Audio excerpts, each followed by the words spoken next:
የመካ የጋራ መከላከያ ስምምነት በመካከለኛው ምስራቅና በሙስሊሙ ዓለም የነበረውን የታሪክ የፖለቲካና የወታደራዊ ትስስር ወደ አዲስ የስትራቴጂክ ምዕራፍ ያሸጋገረ ክስተት።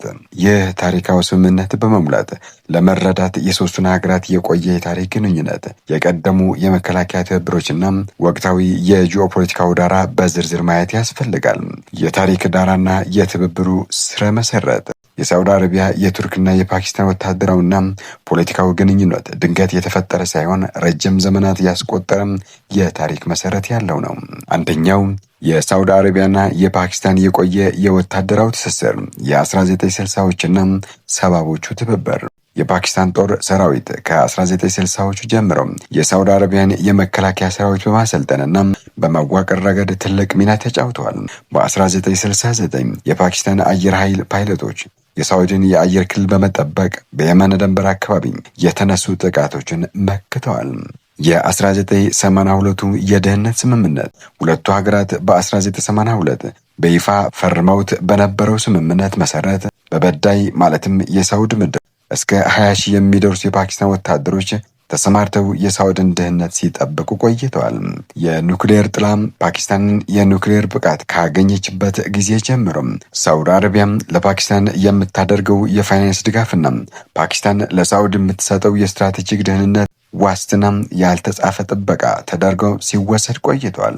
ሁለተኛው የቱርክና የሳውዲ አረቢያ የታሪክ ጉዞ ማለትም ከኦቶማን እስከ ዛሬም የኦቶማን ዘመንና ቀጣይ ምዕራፍ የሳውዲ አረቢያ ግዛት ከተመሰረተበት ጊዜ ጀምሮ ከኦቶማን ኢምፓየር ማለትም የአሁኗ ቱርክ ጋር የነበረችውን ግንኙነት በተለያዩ ውጣ ውረዶች ያለፈ ነበር።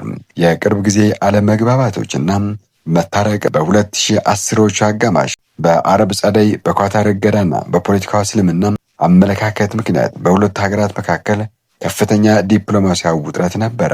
ሆኖም ከ2021 በኋላ የተደረጉ የዲፕሎማሲ ጥረቶች ግንኙነቱን ሙሉ በሙሉ ወደ ነበረበት መልሰውታል። በተለይም በኢኮኖሚና በመከላከያ ኢንዱስትሪ ዘርፍ ትልቅ ትብብር ተጀምረዋል። ሶስተኛው የቱርክና የፓኪስታን አንድ ህዝብ ሁለት ሀገራት ወዳጅነት የኪላፋት እንቅስቃሴ በ1920ዎቹ መጀመሪያም የደቡብ እስያ ሙስሊሞች ማለትም የአሁኗ ፓኪስታን ህዝቦች የኦቶማን ኢምፓየር ለማዳን ያደረጉትን ድጋፍ በቱርክ ህዝብ ዘንድ እስከዛሬ የሚታወስ ታሪካዊ ክስተት ነው። የዘመናዊ ወታደር ትብብር ሁለቱ ሀገራት በጋራ የጦር መርከቦችን በመገንባት ድሮኖችን በማበልጸግ እናም የጦር አውሮፕላኖችን በማዘመን ረገድ የጠበቀ ወታደራዊ ትስስር አላቸው። ስምምነቱን አስፈላጊ ያደረጉ የጂኦፖለቲካዊ ለውጦች የመካ የጋራ መከላከያ ስምምነት እንዲፈረም ያፋጠኑት ዋና ዋና ምክንያቶች የሚከተሉት ናቸው። የአሜሪካ የፖለቲካ አቅጣጫ መቀየር፣ ዋሽንግተን ትኩረቷን ወደ ኤስያ ፓሲፊክ ማለትም ቻይናን ለመግታት በማድረጓም በመካከለኛው ምስራቅ የነበራትን የባህላዊ ደህንነት ዋስትና ሚና ቀስ በቀስ እንዲቀንስ አድርጎታል። ይህም የክልሉ ሀገራትን የራሳቸውን የደህንነት ጥላ እንዲፈጥሩ አስገድዷቸዋል።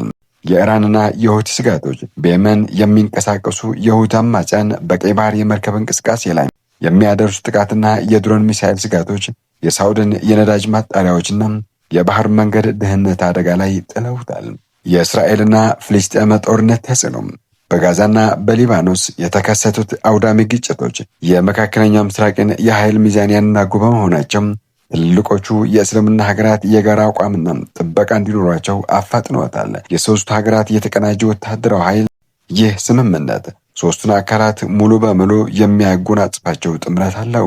ሳውዲ አረቢያም በቢሊዮን ዶላር የሚቆጠር የመከላከያ በጀት፣ የመካና የመዲና መንፈሳዊ መሪነት፣ የቀይ ባህር ስትራቴጂክ ቦታ፣ ቱርክ የባይራክታር ድሮን ቴክኖሎጂም፣ የሀገር ውስጥ የጦር መርከብና ሚሳኤል ማምረት አቅም፣ የኔቶ የወታደራዊ ስልት ልምድ፣ ፓኪስታን የኑክሌር አጋቶች ከ500 ሺህ በላይ የሚሆኑ ንቁ የጦር ሰራዊት፣ የረጅም ርቀት ባላስቲክ ሚሳኤል ቴክኖሎጂም፣ የቀጠናውና ዓለም አቀፍ ፖለቲካው ተጽዕኖዎች።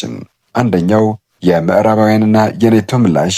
ቱርክ የኔቶ አባል ሆኖ ሳለም ከኔቶ ውጭ ካሉ የኒውክሌርና የሀብት ሀያላን ጋር የጋራ የመከላከያ ስምምነት መፍጠሯም በብራስለስና በዋሽንግተን ትልቅ ክርክር አስነስተዋል። ይሁን እንጂ ቱርክ ይህን ስምምነት ከኔቶ ግዴታዎቿ ጋር እንደማይጋጭ ገልጻለች። ሁለተኛው የኢራንና የእስራኤል ስትራቴጂካዊ ስጋት። ኢራን በደቡብ ማለትም ሳውዲም በምስራቅ ማለትም ፓኪስታንና በሰሜን ምዕራብ ቱርክ የተከበበች በመሆኗ ይህ ጥምረት የሷን የመቋቋም ዘወርዋር ኃይሎች ተጽዕኖ ይገድበዋል ብላ ትሰጋለች። እስራኤል በክልሉ ውስጥ የኒውክሌር አቅም ያለው የቴክኖሎጂ የበላይነት ያለውና ከፍተኛ የፋይናንስ አቅም ያለው ሶስትዮሽ ወታደራዊ ብሎክ መፈጠሩን በስጋት ትከታተለዋለች። የወደፊት ፈተናዎች ስምምነቱ በወረቀት ደረጃ ግዙፍ ቢሆንም በተግባር ላይ ሲያውሉት የሚከተሉት ፈተናዎች ሊያጋጥሙት ይችላሉ።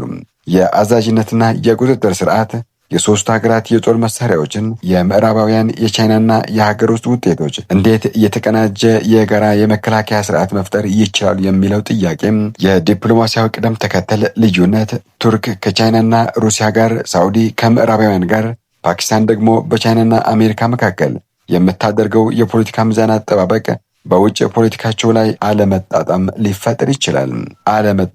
ሊፈጠር ይችላል። የፋይናንስና የቴክኖሎጂ ልውውጥ ወሰን፣ የኒውክሌርና የከፍተኛ ቴክኖሎጂ ልውውጦች በዓለም አቀፍ ሕጎችና ማዕቀቦች ምክንያት የሚገጥማቸው ገደብ። ማጠቃለያም የመካ የጋራ መከላከያ ስምምነት በ2026 ከተፈጠሩ በጣም አስፈላጊ የደህንነት ስምምነቶች አንዱ ሆነዋል። ሳውዲ አረቢያም በኢኮኖሚ አቅሟም፣ ቱርክ በወታደራዊ ቴክኖሎጂዋም፣ ፓኪስታን ደግሞ በጦር ኃይሏና በኒውክሌር አቅሟም የሚያስተባብሩበት ይህ ጥምረት በመካከለኛው ምስራቅና ከዚያም በላይ በዓለም የደህንነት አወቃቀር ላይ ጉልህ ተጽዕኖ ሊያሳድር ይችላል። ሆኖም የስምምነቱ ትክክለኛ ተግባራዊ ውጤት በሚቀጥሉት ወራትና ዓመታት ውስጥ በሚኖሩ የክልሉ የፖለቲካና ወታደራዊ ክስተቶች ላይ የሚወሰን ይሆናል።